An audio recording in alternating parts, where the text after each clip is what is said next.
As pessoas muito falam, morreria pelos meus filhos, tá? Mas você viveria pelos seus filhos? Você teria uma saúde pelos seus filhos? Você teria mais tempo de vida para dar para seus filhos? Sabe assim, ninguém que morreu de overdose queria morrer de overdose. Ninguém sabia que aquela última dose era uma overdose.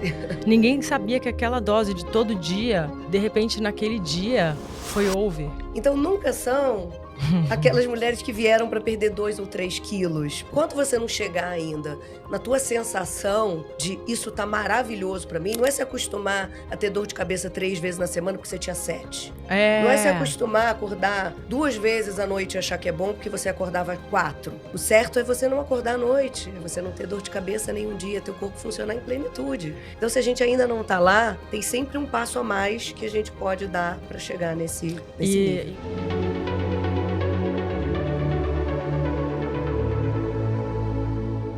Oi, voltamos para mais um episódio do nosso PDCast e hoje com uma convidada especial que está em acompanhamento comigo recentemente. Então vamos abordar várias questões, lembrando que a gente fala aqui no podcast das 7 saúdes. Então a saúde familiar, saúde financeira, saúde física, saúde espiritual, todas essas saúdes que envolvem a saúde da mulher 35 anos mais, que é para vocês esse podcast. Então, hoje, a minha convidada, ela tem uma história de sucesso, de um talento que vem de um berço familiar, provavelmente, que foi lapidado ao longo da vida numa carreira de sucesso. E depois, dentro dessa carreira, assim como todas nós mulheres, vamos conciliando outras faces da nossa vida com marido, filhos e como conjugar com essa carreira de sucesso. E hoje eu estou trazendo aqui no podcast a Luísa Posse. Bem-vinda! Oi, Patrícia, que bom estar aqui no PDCast. Acho você incrível, cada vez mais que eu tenho contato com você, com a tua clínica, com o teu jeito de trabalhar. Acho muito delicado tratar de saúde, muito delicado, né? Porque é muito particular, muito peculiar.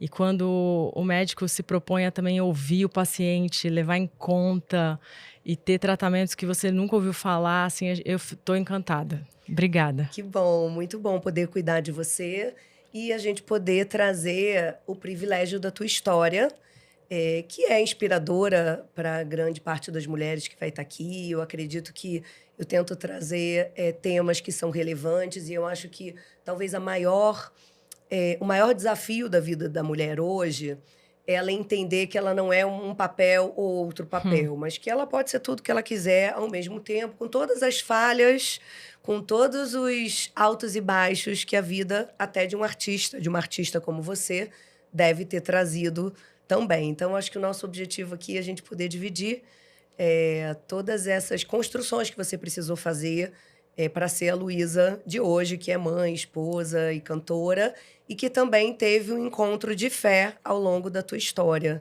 Sim. E eu quero muito ouvir também um pouco sobre isso. Com certeza. Hoje a gente vai abordar principalmente o tema da saúde familiar. E aí eu queria entender com você, assim, hoje, quando você olha assim, para a construção que você fez da tua família, o quanto ela parece com a tua família de origem, e o quanto ela é completamente oposta à tua família de origem.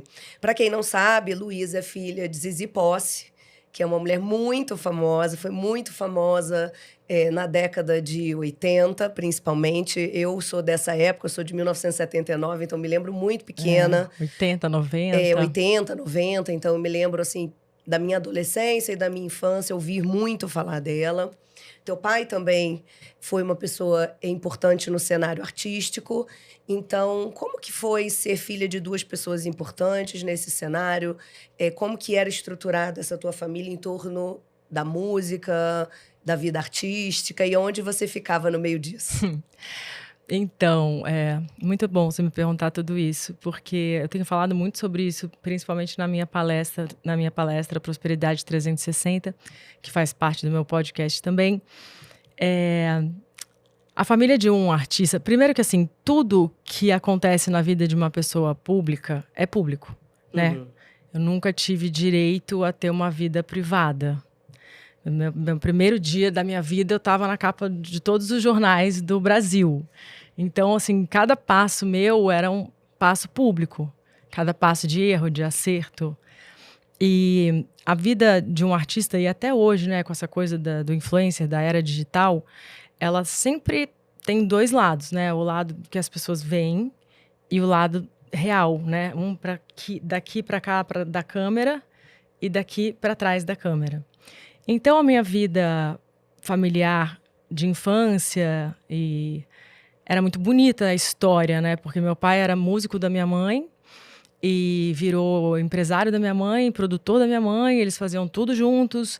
Então, na minha cabeça, né, de uma criança, eles desapareciam juntos e apareciam juntos e era uma mágica, né? Tchau! Oi! Você não era criança que ia com eles em turnê, por exemplo? Às vezes ia, mas eu ficava muito com a minha avó. Eu sou do Rio, e a gente morava no Rio, minha avó morava no prédio igual, o prédio geminado, então eu ficava lá, sou louca pela minha avó, tá viva até hoje, tem 90 anos, mãe do meu pai. Então, tinha essa coisa de viver nos teatros. Eu liguei pro dono do Canecão com 5 anos, revoltada, porque ele não me deixou ir ver a turnê da minha mãe. E aí eu fiquei, cara, perturbando a minha mãe. Ela falou, tá, então liga pro dono. E eu liguei. Falei, escuta, é o show da minha mãe, eu quero ver minha mãe. Não, você pode ir no camarim. E eu falei, não, mas no camarim dá pra ver o show? Ele falou, não. Eu falei, então não vou, né? Aí ele, não, mas é que você é muito pequena. Eu falei, mas eu vou esperar ela chegar em casa, eu não vou dormir. Então eu era criança que ia dormir super tarde para ver o Globo de Ouro, que ia estar minha mãe e meu pai tocando. Eu ficava domingo vendo Chacrinha, porque ia estar minha mãe e meu pai tocando. Então tinha esse lado lúdico. Mas, na vida real, foi uma família extremamente disfuncional, assim. Meus pais nunca se casaram. Quando eu tinha 4 anos, o meu pai saiu de casa. E uma semana depois ele apareceu com um câncer, com mal de Hodgkins. Meus pais ficaram sem se falar há 25 anos. Meu pai, em 2 semanas, casou com uma outra mulher. Minha mãe me levou embora para São Paulo, meu pai com câncer. Volta, né? Não. E eu fui embora, o que eu ganhei ali de consolo foi um cachorro, que depois, quando minha mãe casou, eles deram o cachorro, porque o cara não gostava de cachorro. E aí não tinha mais a minha avó, que morava no prédio geminado. E meu pai estava doente e minha mãe abandonou a carreira pop dela total para mergulhar na MPB. Então foi um mergulho muito no escuro que ela fez com uma criança embaixo do braço, sozinha, sem apoio, sem dinheiro. Meu pai também não tinha dinheiro, porque ele era músico da minha mãe e de repente ele estava ali com câncer e não podia trabalhar. E eles nos falavam. Eu, com 5 anos, comecei a pegar avião sozinha para ir ver meu pai. E não tinha celular, não tinha nada. Então, eu deixava a criança no aeroporto e, cara, com fé em Deus, ela vai chegar em algum lugar, sozinha, com aquele crachá de menor desacompanhado. Eu, quando vejo uma criança assim, eu abraço, beijo, me emociono, porque lembro de mim. E eu meio Forrest Gump, assim, que eu sentava na cadeira do avião e quem sentasse do meu lado... Podia ser idoso, idosa. Você batia altos papos? Cara, eu inventava a vida que eu queria. Eu falava, meus pais moram juntos em Curitiba, eu tenho 10 irmãos. Aí a pessoa via, assim, Zizi Posse me buscando no aeroporto. Eu inventava histórias, assim, mas a imagem que eu mais tenho do meu pai é essa, dele me pegando na saída do avião, sabe? Assim, eu correndo pro braço do meu pai na saída do avião.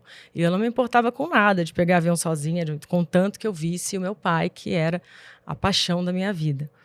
E voltar para São Paulo sempre foi um drama, então, para mim, foi muito difícil, assim. E o que isso te trouxe para a tua família, para a construção da tua família? Quais eram, talvez, os valores que você falava? Isso eu vou ter na minha família, isso eu não quero ter de jeito nenhum na minha família. Cara, é horrível dizer o que eu vou dizer, porque parece um pouco ingrato. Mas eu vou construir de uma maneira legal.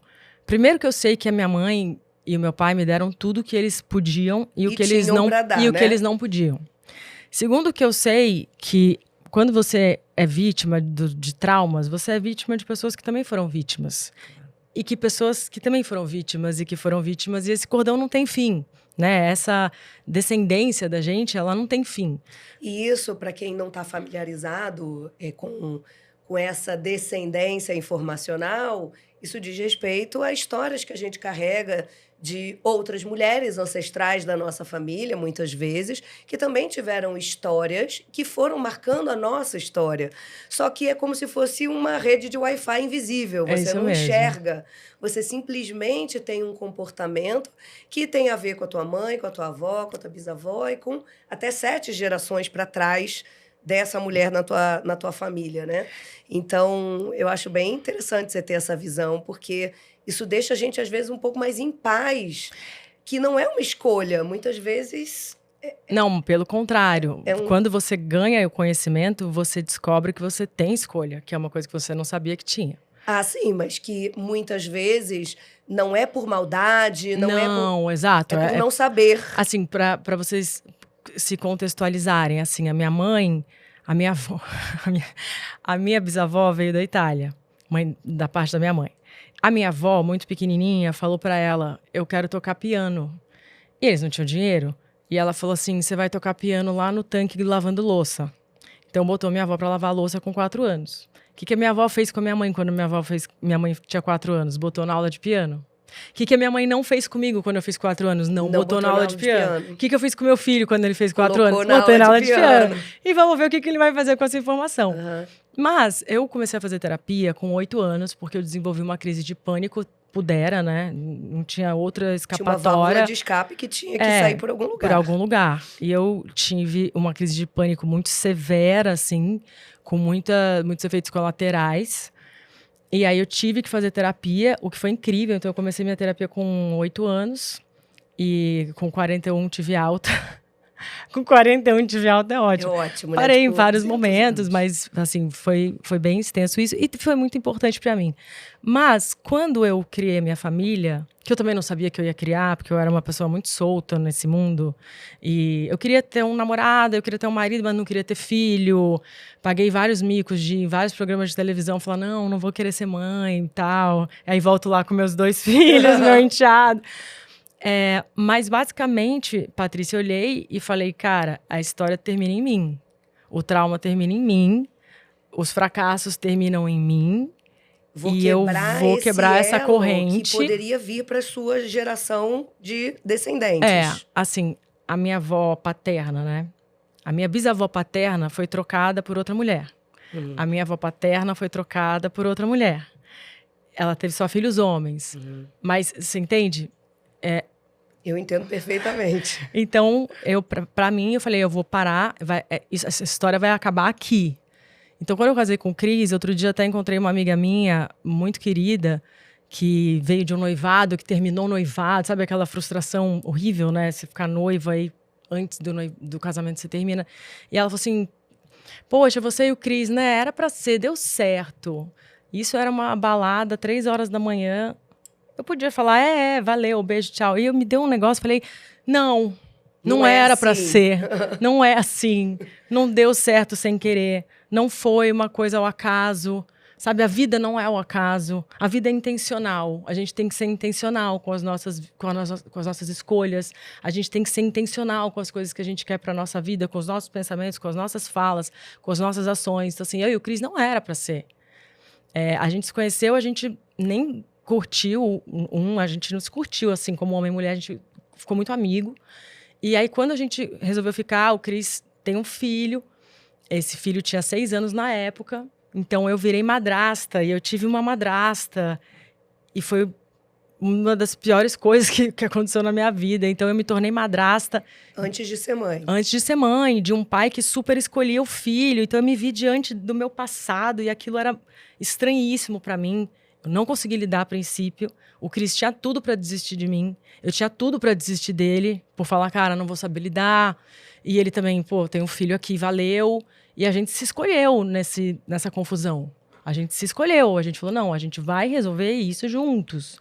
E eu fui buscar ajuda de todos os tipos que você pode imaginar. De mantra, de psicólogo, de livros, de autoamor, de tudo que você pode imaginar para conseguir encarar uma criança de 6 anos que para mim era uma ameaça. E hoje é uma das pessoas que eu mais amo na vida, que é o Miguel. Então, assim, a gente conseguiu transformar a relação. A gente conseguiu passar por cima sabe, de uma coisa que seria um obstáculo muito grande, que muitos casais não conseguem passar por isso, né? De ter um filho e isso ser um obstáculo. E a gente conseguiu, mas não foi uma coisa fácil. E aonde você acha que essa valorização da família, ela veio forte para você? Porque eu não tive. Então era a minha chance de ter, né?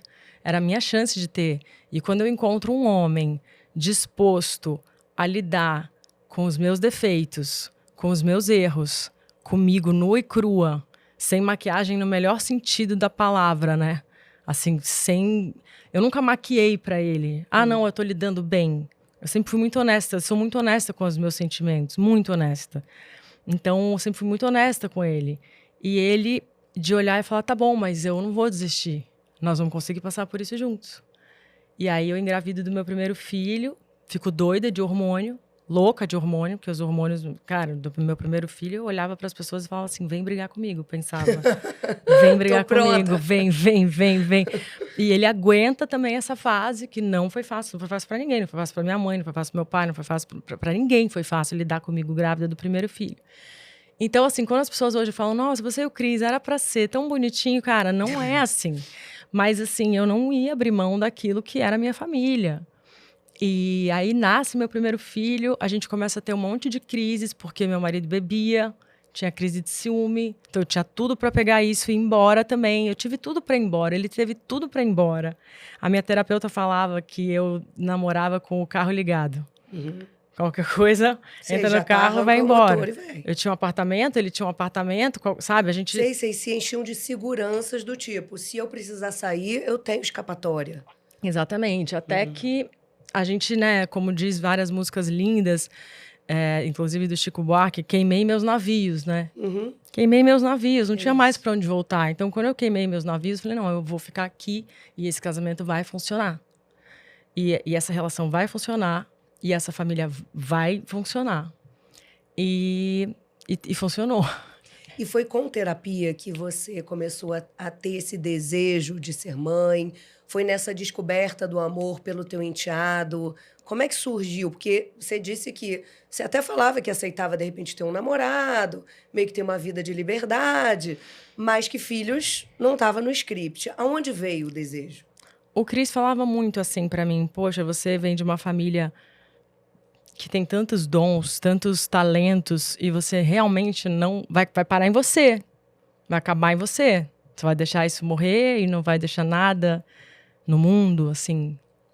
E aquilo começou a... É um ponto de vista bem chocante. Eu nunca tinha pensado nisso, sabe? Porque, assim, tem meu tio Zé, que é um dos maiores diretores de teatro do Brasil. E aí minha mãe, e aí meu pai... E ele falou, cara, e aí vai acabar em você? É isso, você não vai deixar nada no mundo, nenhum material genético. Legado zero. Legado zero, exato. Sua vida vai ser você se amar ali, fazer as coisas por você mesmo. E a Preta, que era minha prima, ela um dia falou pra mim assim, você precisa ter um filho, porque você precisa amar alguém mais do que você se ama. E aquilo me ecoou também, sabe? Falei, caramba... E aí aquilo foi moldando o meu pensamento e o romance com o Cris foi muito intenso, muita paixão, muito amor. E ele falava, eu quero ter um filho seu, eu quero começar uma família com você. Meu sonho é esse. Eu falava, cara, como é que eu vou ficar com esse cara sem realizar esse sonho, sem deixar nada? E começou a nascer esse desejo de ser mãe. E eu descobri que eu não podia ser mãe. Que o meu óvulo era da metade do tamanho que deveria ser para ser fecundado. E aí aquilo me pegou muito, porque, pô, uma coisa é você brincar de não negar, quero, né? Por um capricho ou por uma falta de se jogar na vida. Por medo, né? Por medo, exato. E outra é não poder ou ter aquele um impeditivo. Choque, né? Putz, você não pode. E aí, enfim, eu fiz um tratamento homeopático, que até hoje eu nunca vou saber se foi isso que deu certo, ou se não foi, ou se o óvulo resolveu crescer, eu não sei o que foi. Eu sei que eu fiz esse tratamento homeopático, que chama Ovarium, não sei se você já ouviu falar. É um tratamento que você toma, cada dia da semana, um metal. Então, sei lá, segunda-feira você toma cobre, terça-feira, prata, quinta-feira, ouro. Tudo em forma homeopática? Em forma homeopática. De glóbulos ou não, de gota. Tá. É um tratamento muito antigo, que existe, a minha dermato, na época, me receitou. E aí o Cris ficava, toma lá as vitaminas, hoje é segunda, hoje é terça, hoje é quarta. Ele ficava super me incentivando. E eu tomava, assim. Mas, cara, um gosto de água com açúcar eu não dava a menor fé. Mas tomava. E aí marquei de ir na ginecologista para ver se tinha mudado alguma coisa. Quando eu cheguei lá, eu tava grávida. Que linda. Então, assim, foi muito bom. Foi uma surpresa muito grande, muito grata. Mas os meus hormônios me deixaram muito maluca, muito doida na primeira gravidez. Na segunda eu fiquei ótima, fiquei incrível. Na segunda eu era uma mulher, assim... Quando eu falei fiquei grávida, minha família começou a chorar, né? Não, meu Deus, vai vir aquele demônio de novo. Aquela situação que ela tava E enlouquecida. Já veio uma maturidade, uma coisa... Não sei te dizer da onde que hormônio foi esse, porque os dois são meninos. Mas... eu fui moldando muito a minha família, assim, na base da força de vontade. Do querer. Da força de vontade, sabe? Quando eu falei pro Cris, ou você para de beber, ou acabou. Ele realmente parou, tem 2 anos que ele não bebe. E aí eu também falei, cara, eu vou precisar parar de beber, porque eu preciso dar força para esse homem conseguir parar de beber. A gente é um só, a gente é cúmplice. Eu não tô casada contra ele, tô casada com ele. E aí eu parei de beber também. Essa é a força da mulher na família, né? Tipo, se eu não for junto... Se eu não for junto, isso aqui não vai dar certo. Vai enfraquecer. O elo, né? O elo tem que estar muito forte, né, do casal. Porque, assim, o amor, ele é algo a se preservar. Mas ele não é o que preserva. O que preserva são as escolhas. Claro. Né? Como é que eu vou me comportar? Então, a gente fez muito um exercício, assim, de validação. Por exemplo, eu não falo pra ele assim, pô, você me magoou. Você me ofendeu. Eu falo, eu me senti ofendida quando aconteceu tal coisa. Porque todo sentimento é legítimo. E diz respeito a quem você é e a expectativa que você tem. E não necessariamente a intenção que a pessoa usou para te magoar ou para te chatear. Exato. Se você quer levar uma briga, você acusa. Se você quer levar a uma resolução, você fala do que você sentiu. Sobre porque você. Ninguém vai poder deslegitimizar o que você sentiu. Então, você vai conversar sobre o que você sentiu com aquela ação. Isso eu aprendi há muitos anos atrás, fazendo muitos cursos de PNL. Eu viajava, fazia cursos de dias, semanas, meses sobre isso. E é uma coisa que eu levei para o meu casamento. Primeiro, eu falei para ele, todo sentimento é legítimo. Então, se você disser para mim, você me deixou com ciúme? Não, eu não te deixei com ciúme, mas eu fiquei com ciúme, aí vamos conversar. O controle é sempre seu, é sobre a sua vida, sobre o seu sentimento e não... sobre o outro. É o que você tem controle ou não tem controle e precisa trazer para a relação. E aí, assim, tudo que eu sofri na minha infância, que foi principalmente na hora do sono, que, assim, meu padrasto não deixava minha mãe ficar comigo na hora de dormir. Dormir era complicadíssimo para mim, eu tenho muitos problemas para dormir até hoje. Agora eu tô me curando disso. Graças a Deus tá vindo uma cura maravilhosa. Mas, assim, tudo que aconteceu comigo, eu falava assim, eu não vou repetir com meu filho. Então, assim, meus filhos têm minha atenção total até a hora de dormir. Ou eu durmo na cama deles até eles dormirem, sabe? Ou eles ficam na minha... Eles têm esse berço, cuidado com esse sono, porque eu sei o quanto isso vai influenciar na vida deles.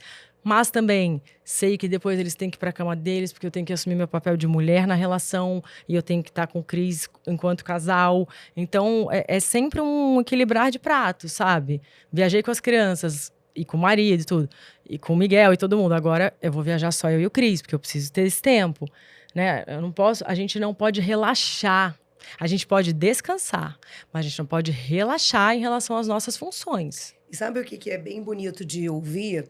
Porque essa independência que você procurou e que você achava que era estando sozinha, não se vinculando a uma família, você tem essa independência, porque você tem uma independência emocional e uma compreensão e uma clareza emocional que não é característica de muitas mulheres, né? Isso é uma busca, provavelmente, quer dizer, essa história lá da tua infância talvez te levou para terapia muito cedo, para uma busca pessoal muito grande. E talvez isso teve que te construir como uma mulher muito forte do ponto de vista emocional, né? Você tem muita... Acho que clareza, a palavra que me vem Eu acho que é né? maturidade. É uma maturidade emocional, porque... Tomara que minha mãe nunca veja esse podcast. Mas eu nunca... Eu fui pouco tempo criança. entendeu? Assim, quando meu pai teve câncer, não era assim, papai tá dodói. Assim, seu pai está com câncer. E eu via o meu pai tendo as reações da quimioterapia em casa, na casa da minha avó, no banheiro, se debatendo, passando mal. Eu sabia que meu pai podia morrer, né? Eu sabia que meu pai se separou da minha mãe, casou com outra mulher. Então, assim, que infância é essa, sabe? Que infância é essa? Eu tive que ficar madura muito cedo. Eu tinha que ir para um avião, eu tinha que me virar, eu tinha que me defender, eu tinha que saber com quem eu estava falando. Eu comecei a fazer coisas de adulto com 10 anos de idade. Com 10 anos de idade, eu comecei a fumar. Eu fumava no avião, as pessoas me olhavam assim, e eu falava assim: tá com algum problema? Tem um isqueiro para me emprestar? Cínica. Você entendeu? Eu queria menstruar logo, eu queria crescer logo, porque eu falava para minha avó, para a mãe da minha mãe, eu preciso que isso aqui acabe.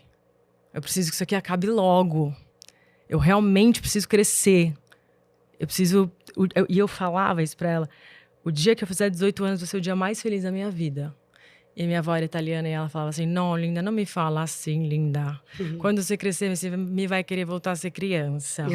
E eu tanto profetizei, Patrícia, que, assim, a música foi um grande escape da minha vida, porque foi onde eu falei, é onde eu vou conseguir minha independência. É onde eu vou conseguir, primeiro, mergulhar, né? Porque a música, ela é uma relação entre você e você. Né? Você tocar um instrumento é você e você, sabe? É um tempo, cara, a música já me salvou em muitas situações, e eu não tô dizendo da música profissional, tô dizendo da música, assim... Sei, como instrumento mesmo de conexão pessoal. Na pandemia foi o que me salvou. Era o momento que eu ficava ali, eu falei, todo dia eu vou tocar piano, todo dia eu vou tocar piano. Quando meu pai ficou em coma 2 meses, porque depois disso ele infartou. Ele faleceu, foi 1 ano depois da pandemia, né? Foi o ano seguinte da pandemia. Meu pai teve câncer com 32 anos. Com 43 ele infartou. Aí ele teve um ataque cardiogênico e ele ficou em coma 2 meses. Aí, depois de 10 anos, ele fez o transplante de coração. Aí ele teve trombose, aí ele teve água no pulmão, aí ele se curou. Aí 7 anos depois veio a Covid e ele morreu. Então, foram anos de doença. E para eu superar a doença do meu pai, eu tocava piano. Então, assim, para mim, a música era essa válvula de escape. E eu profetizei tanto que com 18 anos eu ia... Que olha que doideira. Eu gravei meu primeiro álbum com 16. E no dia que eu fiz 18 anos, a minha primeira música foi lançada. E ela ficou em primeiro lugar no Brasil inteiro, em todas as rádios do Brasil. E foi o dia que eu disse pra minha avó que ia ser o dia mais feliz da minha vida, porque a minha infância, de fato, ia acabar, sabe? Assim, acabou. E eu falei tanto isso, eu joguei tanto isso pro universo, que realmente aconteceu aquilo. Mas com o conhecimento que você tem hoje, você não tem a menor dúvida que você profetizou isso? Não, a menor dúvida. Eu sei que eu tornei aquilo real, né? Ajudei a tornar aquilo real. Eu sempre... Uma das coisas que me ajudou muito, assim, foi escrever. Eu escrevo muito. E aí, comecei a compor, mas eu tinha diários, sabe? E isso me ajudava muito na infância, assim. Eu escrevia pro meu diário, que se chamava Aleph Wilson, como se ele fosse realmente meu melhor amigo, que pudesse me trazer coisas. Eu tinha uma troca ali com ele. Então, acho que isso tudo me trouxe uma maturidade emocional. E eu acho legal a gente conversar sobre isso, porque as pessoas, quando falam, né, minha vida foi triste, foi sofrida, todo mundo foca na falta de dinheiro, no morar num lugar que não era privilegiado, mas as questões emocionais de uma infância conturbada não é muito falado isso, né? As pessoas mantêm isso muito para si. Só que hoje eu sei que a dor que eu sofri é um testemunho para uma pessoa que está do outro lado da tela, falar, cara, eu passo por isso e ninguém fala sobre isso. E acho que também a postura diante do que de ruim a gente passa na vida, todo mundo tem, não comparativamente, mas você com seu próprio universo, você tem momentos de mais dificuldade, você tem dramas que talvez você viveu e que talvez você nem compartilhou. Sim. Agora, pegar histórias ruins e se edificar, se solidificar com aquilo, construir uma família, moldar um relacionamento em cima de algo que não foi positivo. Quer dizer, sair do ruim e ir para um extraordinário, para uma coisa construída de maneira crescente, evolutiva, também é algo muito bom de ser compartilhado, Sim, porque sim. tem muita gente que vive no vitimismo, que você poderia ter sido uma pessoa que poderia estar presa ainda naquela história e não ter construído nada na tua vida. Ah, mas eu quis muito me curar. Eu quis muito, muito, muito, sabe? Assim, porque as pessoas, elas podem te fazer mal. Mas você carregar o mal que elas te fizeram, você está se fazendo 1000 vezes pior. Então você está sendo 1000 vezes mais seu inimigo do que aquela pessoa. E é uma mochila muito pesada. A do ódio, a da raiva, a da mágoa, a do trauma, sabe? Então, assim, larga essa mochila e vai viver, vai começar do zero, vai falar, não, aqui é página em branco. E a minha página em branco eu vou escrever com a minha caneta, com a minha letra. Eu vou escrever a história que eu quero viver para mim, sabe? A história que eu quero construir para minha filha, para minha vida. As pessoas em volta de mim falam: "Ah, você nunca vai casar, imagina, você é muito livre, você é muito solta, você é muito dada. Imagina ter filho". Quando eu virei mãe, as pessoas falam: "Mas você é uma mega mãe". Eu falo: "Mas você não tem cara de que seria boa mãe. Você não tem cara de que seria boa esposa. Que cara é essa, né, que a gente tem?". E eu fui me descobrindo mesmo uma mãe, eu fui me descobrindo uma esposa. Eu talvez não tivesse essa vocação de cara mesmo, sabe? Quando eu engravidei do primeiro filho, eu sempre tive uma imagem de mulher solta, bonita, gostosa, sensual e tal. E eu entrei em conflito, porque eu falei, cara, será que eu vou ter o que oferecer? Porque essa mulher morre, né? Claro. Ela morre.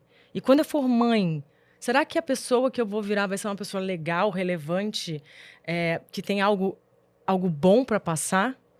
E eu me tornei uma pessoa muito mais interessante do que uma mulher bonita e gostosa, entendeu? Mas sabe que eu acho que esse é um sentimento que eu observo no consultório, que muitas mulheres compartilham.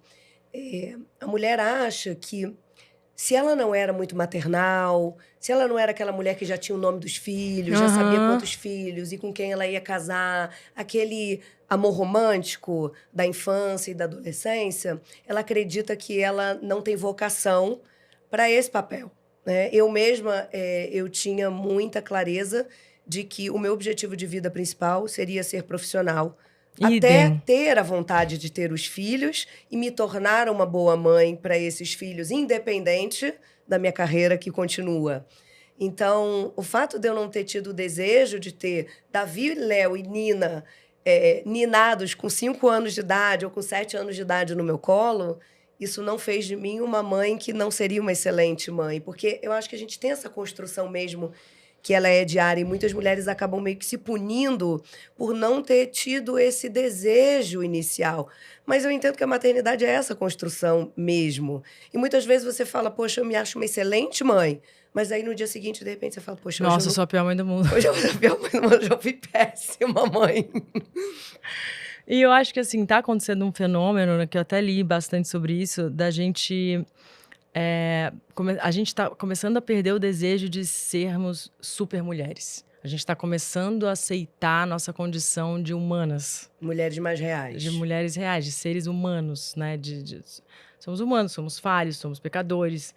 E é o que temos, né? Hoje eu sou a melhor mãe do mundo, amanhã eu sou a pior mãe do mundo, hoje eu sou a melhor esposa do mundo, hoje, cara, você vai me ver feia, decadente, horrorosa, e você vai estar do meu lado mesmo assim, e vai fazer uma bolsa de água quente pra mim, sabe? E hoje eu vou trabalhar porque eu amo o meu trabalho, mas hoje eu vou trabalhar amarrada, mas vou trabalhar porque eu tenho compromisso com isso, não são todos os dias bons pra nada. Pra nada. Só A que gente isso não foi é muito feliz todo dia, a gente não tá bem no trabalho todo dia, a gente Só não que tá isso foi muito linda todo dia. cobrado. Isso foi muito cobrado da gente, né? Durante tantas gerações.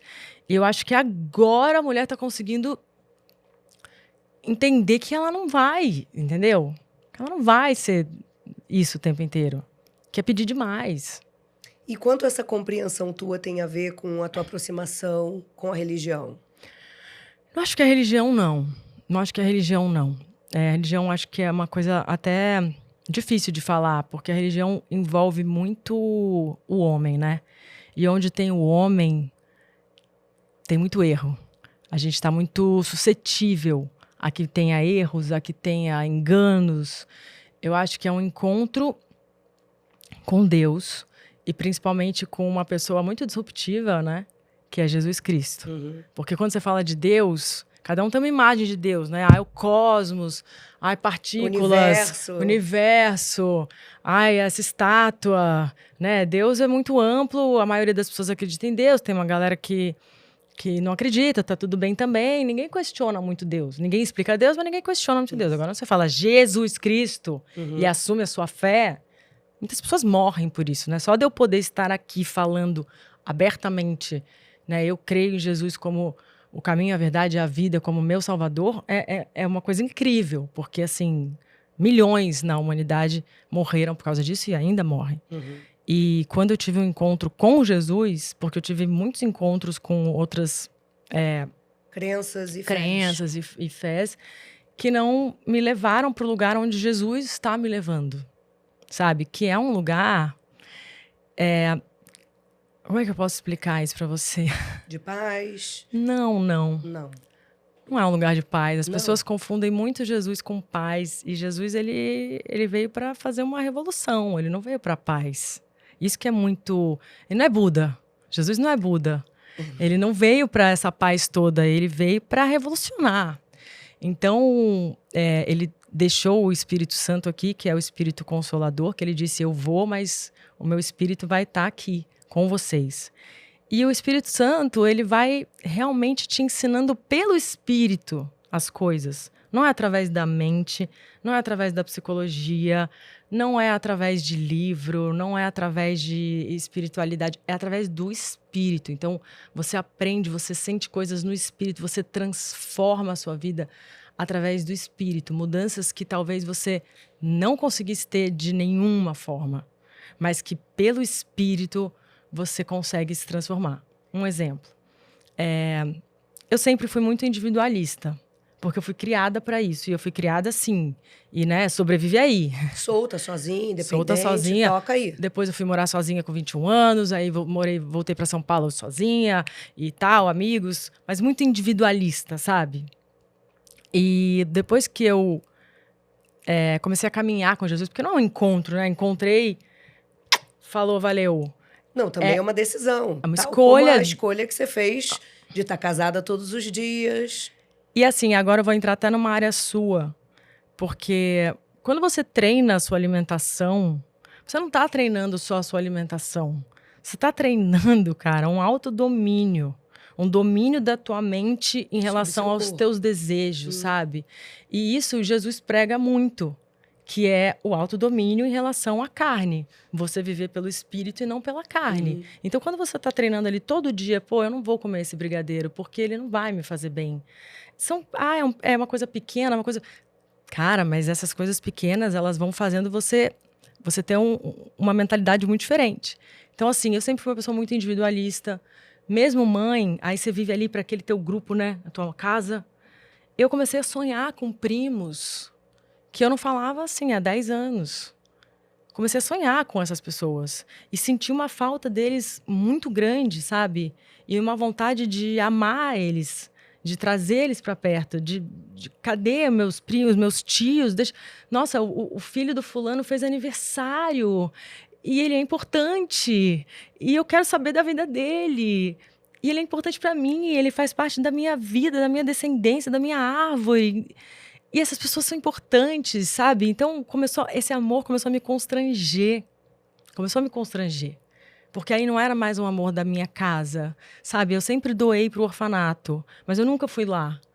E aí, de repente, eu fui lá e eu levei meus filhos para conhecer as crianças, pra gente brincar. E uma coisa que o Alfredo, né, que é o dono do orfanato, que eu adoro, ele falou assim, poxa, você é a única pessoa que traz os filhos aqui para brincar. As pessoas trazem os filhos aqui para punir, para ver como é. Olha como seria se você não tivesse pai, dê valor à sua casa. E a gente começou a se envolver com as crianças e se envolver com a instituição. E eu levei músicos para tocar e para cantar e cantar com as crianças. Mas não porque eu queria fazer bonito ou porque eu sabia que tinha que ter uma parcela de generosidade. Porque o Espírito começou a me constranger numa necessidade desse amor transbordar de mim. Então, Jesus não veio trazer paz. Quando eu me declarei cristã, foi uma limpa na minha vida. Muita gente saiu da minha vida. Foi zero ok para a maioria das pessoas com quem eu andava. As pessoas me ligaram para me questionar. Você está falando da Bíblia. É um lugar... É estranho. Eu perdi muitos amigos. Mas eu ganhei muita coisa. Sem dúvida. Muita coisa. E isso tem muito mais coerência com quem você é hoje. E talvez isso é o que traz coerência para a sua vida hoje. E eu vou te falar uma coisa muito... não sei nem como definir. Eu aprendi muito mais de Raul Seixas dentro da igreja do que fora. Uhum. Porque quando ele fala, né, eu prefiro ser essa metamorfose ambulante do que ter aquela velha opinião guardada sobre tudo. A gente não admite mudar. E mudar é o único caminho. Porque crescer é o único caminho. Porque se melhorar é o único caminho. Porque a gente não veio aqui para morrer igual a gente nasceu. A gente está todo dia tendo uma oportunidade de ser melhor. De ser melhor. É só para isso que a gente vive. A gente não vive para ter carro bom, a gente não vive para ficar fazendo botox, a gente não vive para comprar uma casa melhor, a gente vive para ser melhor, para ser melhor, para ser melhor, para ser melhor. Então, como é que nesse ser melhor eu não vou descobrir coisas? Eu não vou descobrir comportamentos, eu não vou descobrir novas versões de mim e eu não vou poder deixar isso nascer porque isso vai contradizer um grupo de pessoas que já estava acostumado comigo antes? Aí eu vou ficar se podando. Sabe, tendo que me apequenar para caber na imagem que um dia foi criada de mim. Cara, desculpa decepcionar o mundo, entendeu? Não faz o menor sentido. E eu até falei isso, pô, fulana ficou super chateada, né? Então tá bom, então eu vou esquecer Jesus. Eu vou esquecer tudo, porque fulano tá muito decepcionado. Não dá, entendeu? Né? Puxa, eu sinto muito que você, né, fique chateado. Mas eu vou precisar te contrariar. Eu vou precisar te contrariar. E é muito bom você se assumir. É muito bom você se posicionar, né? Tem uma coisa que eu aprendi que é maravilhosa, que é o seguinte. Tinha um cara em cima do muro. E ele estava lá em cima do muro.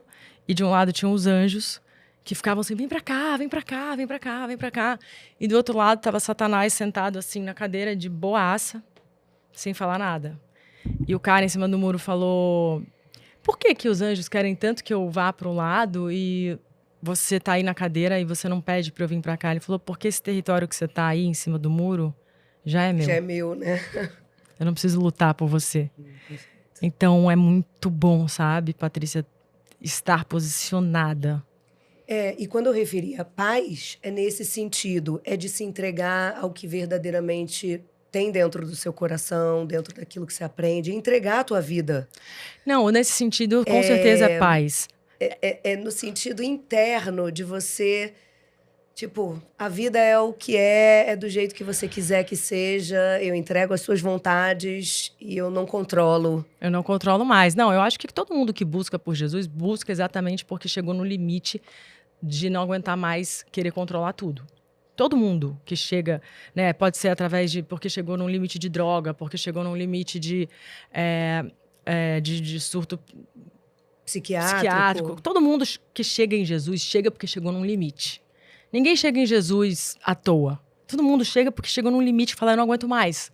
Né? Então, assim, eu entrego para você o meu fardo, que é pesado, porque eu sei que você vai dar conta e eu não tô dando conta mais. Então, já é um ato de humildade, né? Você fala, cara, tá aqui, ó.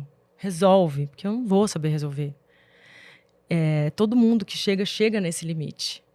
E é nesse limite que a coisa acontece. Mas, assim, o ato de ter fé é uma busca diária, né? O ato de caminhar com Jesus é uma busca diária. E o que eu mais acho lindo, assim, quando você me pergunta o que você deu para os seus filhos que você não teve, é esse caminhar com Cristo. Sabe, meus filhos, eles oram. Eu tenho um filho de 4 anos, eu tenho um filho de 6 anos.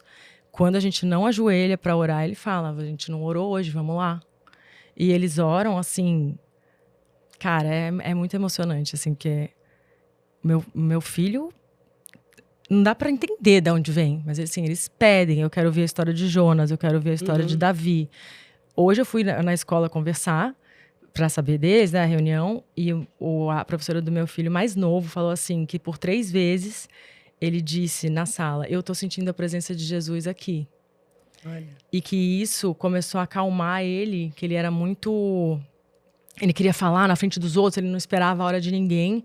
E que ela sentiu que, desde que a gente começou a levar isso pra vida dele, ele começou a ter mais paz pra esperar a vez dele. Então, assim, cara, um caminhar nessa direção, enquanto a gente fala de uma geração com adultização, de pedofilia, de tela, de tanta coisa acontecendo, né? As crianças largadas no mundo. É um outro direcionamento. Você vê seus filhos direcionados ali, posicionados, falando, eu sou crente. Meu filho fala, eu sou crente. Com o maior orgulho, sabe? E a gente não vai hoje na igreja, papai? A gente não vai hoje... Cara...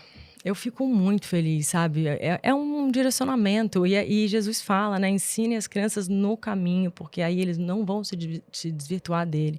Não é ensinem o caminho, é ensinem no caminho. Então, a minha casa hoje tem uma harmonia muito grande, porque não tem muito ego, sabe? Não dá pra ter ego quando você tem Jesus em primeiro plano. Não é seu, é dele. Não é pra você, é pra ele. E as crianças estão sendo ensinadas isso também. Muito lindo. Eu sou judia, meus filhos são judeus, estudam em colégio judaico, então também tem uma questão de tradição familiar muito parecida, de você trazer uma edificação em cima dos ensinamentos judaicos, e a presença também em sinagoga, em festas judaicas, amigos que também estão dentro daquele mesmo cenário. Isso é muito importante. E talvez isso também foi algo que te faltou. Mas eu sempre procurei, ó. Eu sou toda tatuada. A minha bisavó era romena, veio da guerra, era judia. E eu estudei muitos anos a Cabala, frequentei muitos anos a Cabala. E... Não, meu filho fala, meu Deus, Adonai, Deus de Abraão, Deus de Jacó, Deus de Isaac. Tem 6 anos. Então, vem desse berço judaico, né? Claro, sim. A tradição cristã judaica. Sim, sim. E mesmo que não fosse, mas assim, ter o seu lugar de fé e trazer isso para dentro de uma casa, sabe? É um direcionamento que você dá para os seus filhos que eles nunca vão esquecer. Que eles nunca vão esquecer. Eles podem não seguir, mas eles vão saber, eles vão ter princípios e valores. E ao longo dessa evolução que você comentou, que você busca e que só faz sentido se a gente evoluir, como que foi evoluindo a tua saúde física junto com esses altos e baixos e essas situações de vida? Quer dizer, desde um amadurecimento muito cedo, o pânico, quer dizer, houve algum momento de algum distúrbio alimentar, de questões que você teve que lidar na tua saúde física, que te trouxe a uma valorização ainda maior hoje da tua saúde física, além da sua saúde que a gente está falando, relacional, familiar, espiritual, mas e na saúde física? Como foi esse desenvolvimento da Luísa Posse? Foi uma senoide. Senoide, né, são movimentos de altos e baixos, que tem nos filmes, né? De 15 em 15 minutos tem uma senoide. E a senoide, ela é fundamental, porque se ficar reto, a gente morre. Sim. Mas foi, assim, uma aventura. Tem sido uma aventura. Eu já tive muitos altos e baixos de saúde. De depressão. E aí a depressão me desencadeou tomar remédios que afetaram a minha voz. E aí isso me deprimia mais do que o que os remédios podiam me salvar. Eu já... Que bom, né? Tipo assim, para poder sair daquilo, você tem um efeito muito ruim, muito nocivo... Então, te tirou do remédio, minha voz né? me salva. É isso. A minha voz me salva muito. Mais uma vez a música, Mais uma vez a música. A minha voz me salva muito, porque sempre que tá dando errado, a minha voz grita primeiro. E aí eu sei que eu não posso fazer aquilo, entendeu? Isso. Te tira do caminho errado, Me que tira... não é pra você. Então, eu tive muitas crises de depressão. Não tenho vergonha nenhuma em dizer que eu tomo remédio psiquiátrico, porque eu acho que isso também é um tabu. Porque a primeira coisa que você fala, que as pessoas falam, né? Quando você fala, eu tomo remédio psiquiátrico, a primeira coisa é, e vamos parar quando? Né? Como se fosse... Sim, uma escolha. Não, tomo remédio amanhã eu quero parar. Tomo remédio de pressão alta. Você vai parar quando? Pô, não vou parar. Não vou parar, cara, porque se eu parar eu morro, porque se eu parar eu vou deprimir, eu vou ter um... Eu não vou parar, e eu tô bem, assim, o bom da vida é você se encontrar num equilíbrio, você encontrar ali uma saída, mas... E claro que também fazendo a tua parte naquilo que também garante uma boa saúde mental, uma boa alimentação, uma atividade física, ter Equilibrar uma saúde, hormônios. equilibrar hormônios, ter uma saúde relacional muito boa, afastar pessoas tóxicas da tua vida. Tudo que pode te ajudar na tua saúde mental. Então não é Exatamente. só a gente também ficar à base do remédio e falar, eu vou Sim, daqui para o resto da minha vida assim, mas desde que você esteja fazendo a tua parte, digamos assim, de fazer a faxina e a estruturação de outras áreas que também vão garantir que essa saúde mental exatamente. esteja ok, né? Exatamente. Então, assim, em picos de depressão, eu já me vi muito fora do peso pra cima. E em picos de depressão, eu já me vi muito fora do peso pra baixo. Então, essa balança é que eu digo da senoide, sabe? Eu já engordei muito, tirando as gravidezes que eu engordei muito, mas eu já engordei muito e é muito doido, porque quando você tá fora do seu eixo, você não percebe, né? Você não percebe. Eu não percebia que eu, tipo, tinha engordado 20 quilos. As pessoas é que diziam pra mim, você engordou 20 quilos. Eu falava, imagina, não engordei nada. E o gatilho emocional talvez seja um dos gatilhos principais para uma mulher engordar. Principalmente se a gente estiver falando de uma mulher que ainda não tem uma questão hormonal de 40 anos mais para frente, para também entrar nesse cenário do desequilíbrio. Mas talvez seja o principal gatilho. A comida não digamos assim, é um efeito colateral. É, a De uma compulsão, né? desordem, Exato, de uma né? A desordem. desordem tem que ser vista onde que ela está, em primeiro Exatamente. lugar, né? A fuga para a comida é apenas aquele efeito que você cheira depois, mas de onde está vindo, né? Então, acredito que dentro dessa tua história, talvez nessa senoide toda, tiveram esses momentos, até porque foi uma vida de muitos Altos e baixos. fortes impactos emocionais. Fortes emoções, foram muitas emoções, foi como diria o Roberto, foram muitas emoções. E também já me vi muito, quando eu tenho crise de ansiedade, eu não consigo comer. E aí também eu lembro uma vez que eu tava com meu primo, que é uma das pessoas mais queridas da minha vida, que infelizmente foi morar em Lisboa, felizmente pra ele, infelizmente pra mim, e eu lembro que um dia eu tava de biquíni e ele começou a chorar. E eu falei, por que você tá chorando? Ele falou, porque, cara, você vai morrer. Você tá muito magra, eu nunca te vi assim. E aí uma grande amiga minha também me viu de biquíni e começou a chorar. Então eu via o impacto que eu estava vivendo através do olho dos outros. Sabe? Esse mesmo primo me ligou um dia e falou, você tá gorda? Eu falei, não. Ele falou, não, mas eu tô vendo foto sua aqui no jornal, eu tô aqui em Los Angeles, tô vendo foto sua na internet, as pessoas, tá todo mundo dizendo, os apóstolos engordou, os apóstolos... E eu, será? Sabe?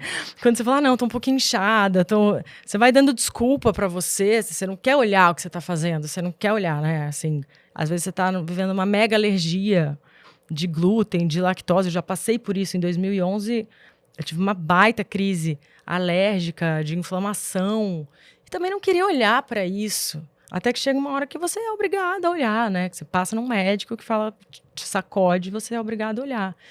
E esses são os momentos de ladeira acima, né? Então vamos... E é tão difícil, né? É tão difícil quando você tá, assim, muito longe do seu centro. Você retomar, você dar esse primeiro passo. Tem muita gente que não faz por causa disso, né? Por causa desse primeiro passo. É muito difícil, essa força de vontade, né? Nascer a força da vontade. Você fala...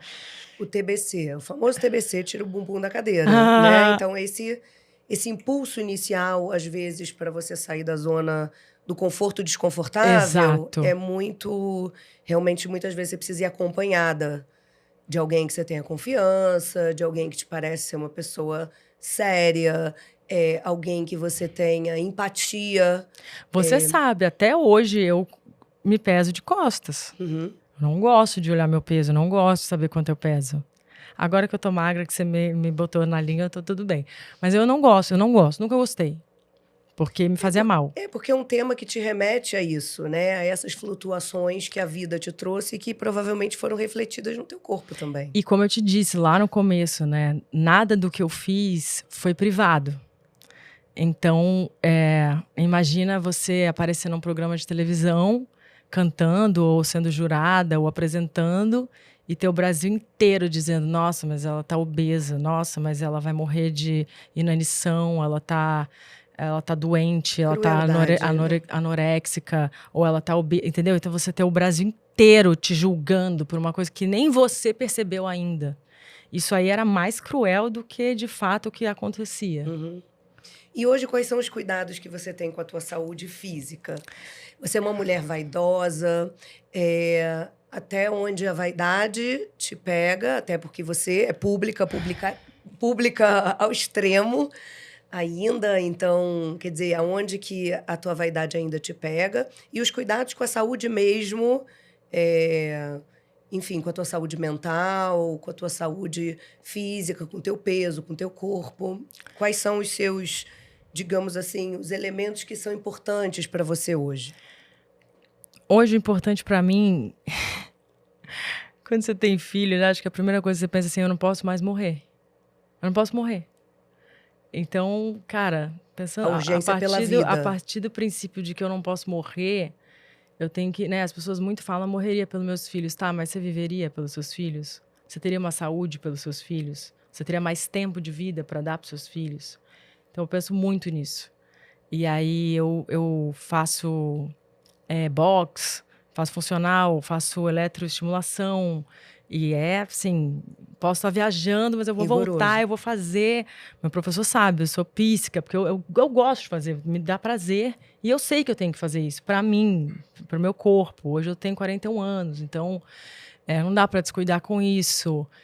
Remédio, uma coisa que eu tento muito equilibrar também, porque eu penso muito, sabe assim, ninguém que morreu de overdose queria morrer de overdose. Ninguém sabia que aquela última dose era uma overdose. Ninguém sabia que aquela dose de todo dia, de repente, naquele dia, foi over. E isso me pega muito em relação a medicamento, sabe? Hoje me pega muito. Falar, cara, tá certo isso aqui? Preciso consertar isso aqui, preciso arrumar isso aqui. Porque, toma isso, toma isso, toma isso, toma isso, toma isso. E aí? E meu metabolismo, e meu fígado, e daqui a pouco eu tenho uma pancreatite, ter um problema no fígado, um câncer, uma coisa que foi feita por mim sem eu perceber. Isso eu nunca tive, eu nunca pensei sobre isso. Mas depois dos 40, eu comecei a pensar. Mas nessa saúde mesmo. Que não é a saúde só da estética. Sim. Eu gosto da estética magra, eu gosto de estar mais magra, me sinto mais jovem. Sou vaidosa, sou super vaidosa, mas... Como é que eu vou dizer? Eu sou uma vaidosa, mas eu não sou enlouquecida com isso também, não. Não tá rendida a isso. Não tô rendida. Isso não me tem. Uhum. Eu tenho vaidade, mas a vaidade não me tem. Uhum. Então tem esse Perfeito. limite aí. E eu gosto de estar saudável. Cada vez mais eu penso na saúde, sabe? Eu penso na saúde. Eu te procurei, principalmente, eu sei que muitas pessoas te procuram pelo emagrecimento, e você é brilhante nisso, mas eu te procurei porque eu estava com uma fadiga excessiva, eu estava muito cansado o tempo todo, eu estava muito triste mesmo tomando antidepressivo, eu estava sentindo já sintomas de uma perimenopausa, que eu já sei que estava vindo antes, então eu fui te procurar muito por isso, porque assim, eu não estava conseguindo dar um passo depois do outro. E você começou a me tratar com os soros foram maravilhosos, você começou a tratar da minha função hepática, porque realmente são muitos medicamentos e ninguém nunca tinha feito esse cuidado do meu fígado, né, do meu pâncreas, dos meus rins. Então, eu procurei você principalmente pela minha saúde. E depois a gente começou a falar, não, então vamos entrar com mais proteína aqui, vamos ganhar massa magra, vamos perder gordura, porque isso também é saúde. Claro. E aí eu hoje me sinto bem, sabe? Tô aqui exatamente até para testemunhar o quanto eu me sinto bem com todas as medicações que você me passa, com todas as comidas, o carinho da Jéssica, da Flávia, da Carla, o seu, como eu me sinto bem cuidada, bem amada e mais feliz, como eu consegui reduzir tanto remédio de dormir, graças ao implante, graças à alimentação, graças a tirar a cafeína e colocar outras coisas que você induziu. Então, assim, eu tô aqui hoje porque eu sou sua paciente, mas porque eu sou sua fã. Que bom. E eu sua, conhecendo ainda mais tudo isso que você está proporcionando para as pessoas que estão ouvindo, porque É realmente um exemplo de consciência, de evolução, de crescimento, dessas áreas todas em harmonia. A gente sente harmonia nisso. Do caos veio coisas muito, muito bonitas. E eu vejo que muitas mulheres têm essa dificuldade. Quando eu falo muito sobre emagrecimento, eu acredito que é muito um gatilho de urgência. Isso muitas mulheres não conseguem deixar para depois. Mas elas deixam o ajuste da pressão, elas deixam o colesterol para depois, elas podem deixar o sintoma do fogacho para depois, elas podem deixar uma alteração de sono para depois. Mas quando você quer emagrecer para ontem, né? Você tem aquela urgência. Então, o gatilho da urgência do emagrecimento, ele chama atenção. Sim. Mas, ao mesmo tempo, nunca aparece para mim dentro do consultório mulheres que queiram só emagrecer. Normalmente, elas querem emagrecer e querem engravidar. Elas querem emagrecer e elas têm uma doença autoimune. Elas querem emagrecer e elas não dormem. Elas querem emagrecer e elas têm 170 sintomas de climatério e menopausa. Elas querem emagrecer e, muitas vezes, elas têm a saúde mental alterada. Elas querem emagrecer, mas elas usam 15 medicamentos. Então, nunca são aquelas mulheres que vieram para perder 2 ou 3 quilos. Porque isso, talvez, com uma diquinha da internet aqui e ali, você maneja sozinha. Sim. Mas, efetivamente, cuidar da tua saúde, você precisa de alguém que realmente pegue para olhar o 360. O 360. Você fala muito de 360, teu podcast, tuas palestras. Então, você entende e talvez por isso que você abraçou tanto esse tratamento, porque ele, efetivamente, ele vai ao encontro do que você também fala, do quanto a gente precisa ter essa volta completa em torno do ser, né? Sim. Então, eu levo muito a sério isso tudo, porque a saúde emocional interfere, a saúde hormonal interfere, o que você come interfere, como o teu corpo está processando os nutrientes que você entrega. Que via é essa que você entrega de vitamina? Você acha que se você tomar 10 vitaminas por dia, mas você não tem integridade nenhuma dentro de você, porque você bebeu a beça, porque você fumou a beça, porque você come um monte de porcaria, um monte de industrializado. Onde você está plantando isso tudo? Que terreno é esse? Exato. É a mesma coisa da gente querer boas relações num terreno que só tem mágoa, só tem angústia, só tem tristeza, só tem palavras ruins, onde você se maltrata o tempo todo. Não se criam boas relações nesse terreno. A mesma coisa a gente pensa na nossa saúde física.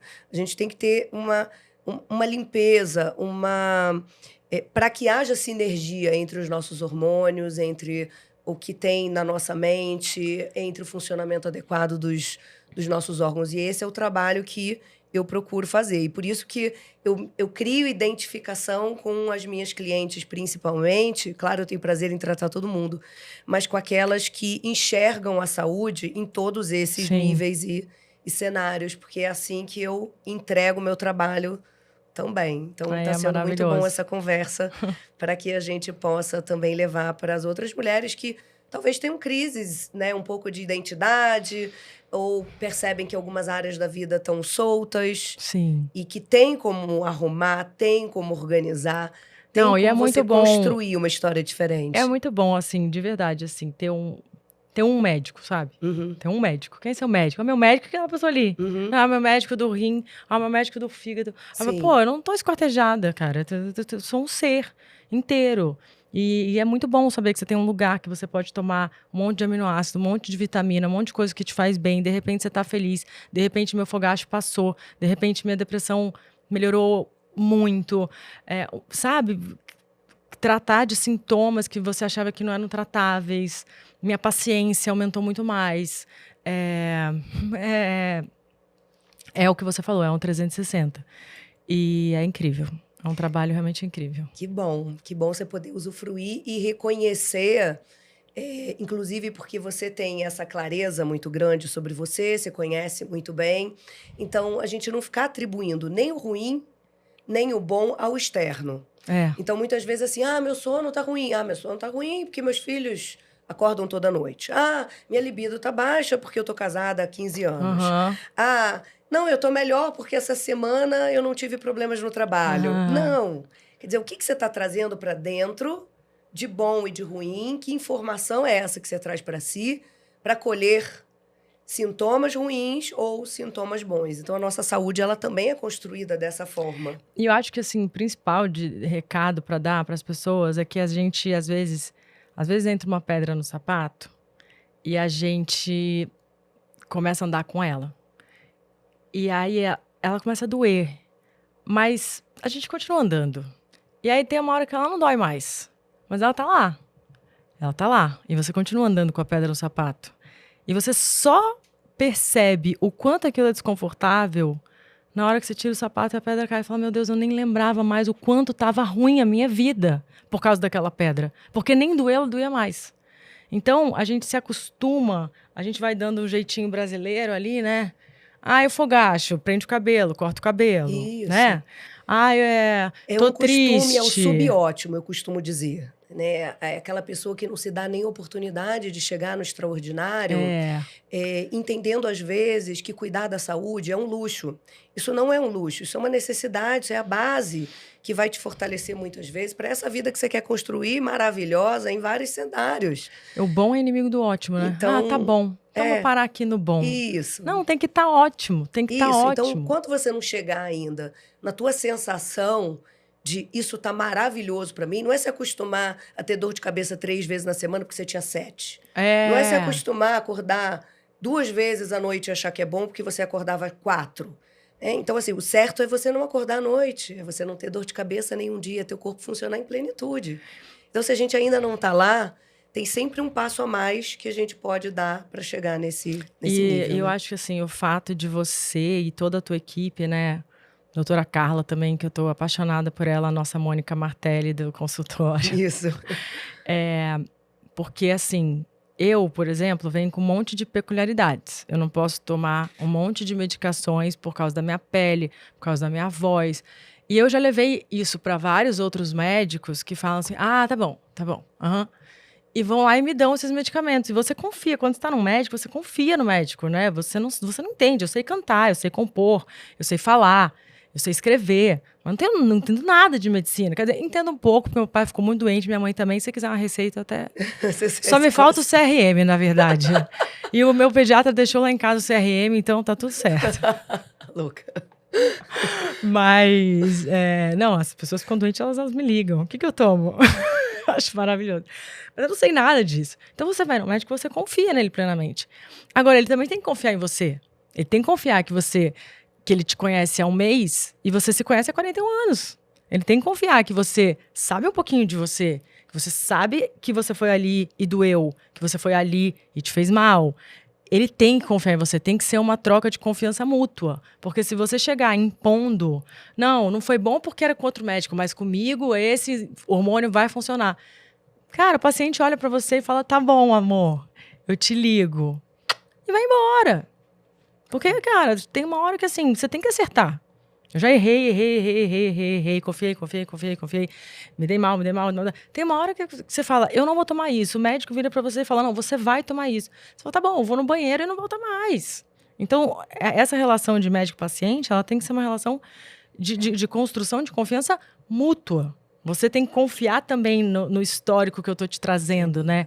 E confiar e respeitar isso. Então, quando você se sente respeitado, acho que a coisa flui muito mais. Você fala, cara, eu tô sendo respeitado nas coisas que eu trouxe e mesmo assim tá conseguindo me arrumar por outro lado.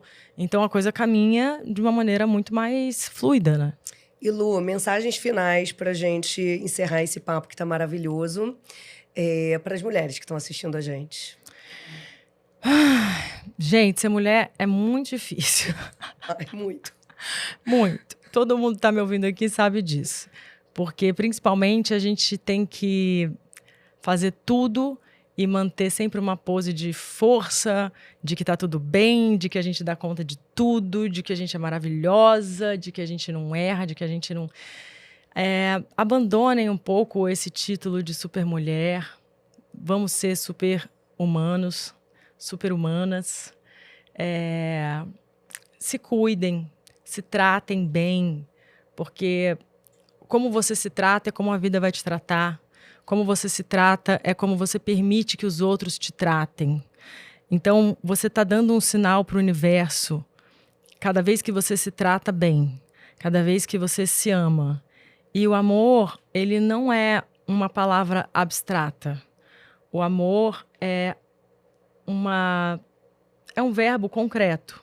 E como que ele é concreto? Com atitudes. Então, são atitudes diárias de amor que você se dá, que constroem um amor próprio. Não é só uma palavra bonita de se dizer. São atitudes diárias que constroem o amor próprio, a autovalorização, o auto-perdão. E isso constrói quem você é, isso constrói quem você deixa chegar perto de você e como essa pessoa vai chegar perto de você, né? Isso constrói a sua relação com Deus, isso constrói o que você diz para o universo. Eu quero desse jeito. Eu aceito se for desse jeito. Se for pior, eu não aceito. Eu não aceito migalha. Eu não aceito migalha de nada, de ninguém. Mas para eu não aceitar migalha, eu também não posso me dar migalha. Porque é essa relação de você com você mesma que o universo vai tratar de replicar. Amo mulheres inteligentes da vida real que trazem essas mensagens finais que você fica... né?